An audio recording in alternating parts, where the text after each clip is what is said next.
distinguished representative of Gabon to take the floor.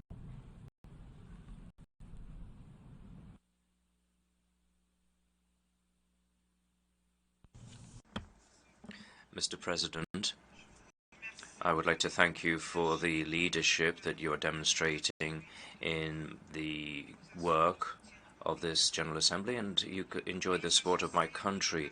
My country aligns itself with the statements made by Uganda on behalf of the G77 and China, and that made by Zambia on behalf of the African group, and also with the statements made by the other groups to which we are a member. Mr. President, Gabon is continuing to be concerned at the continuing commercial, economic and financial embargo imposed upon Cuba by the United States of America.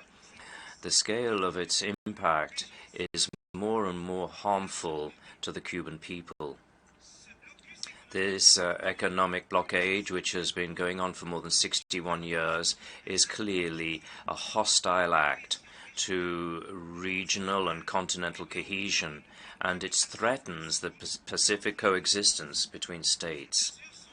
These measures go against international law, the United Nations Charter, and the norms and principles that govern the peaceful relations between states.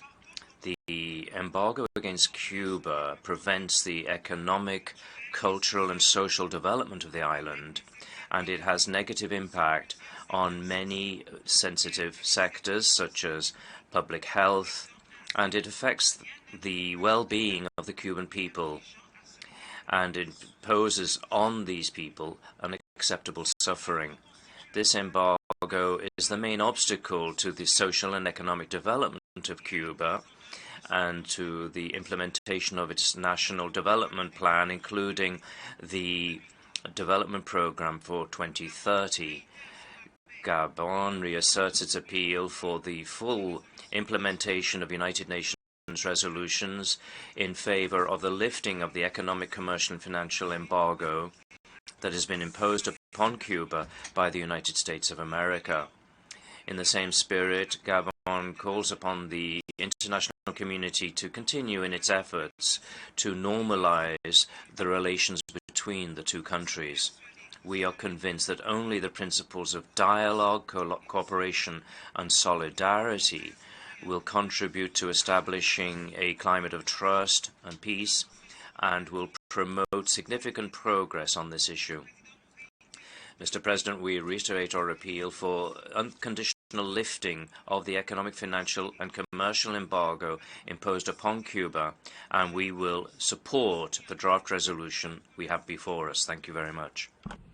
I should like to thank the distinguished representative of Gabon for his statement, as indeed for his sentiments.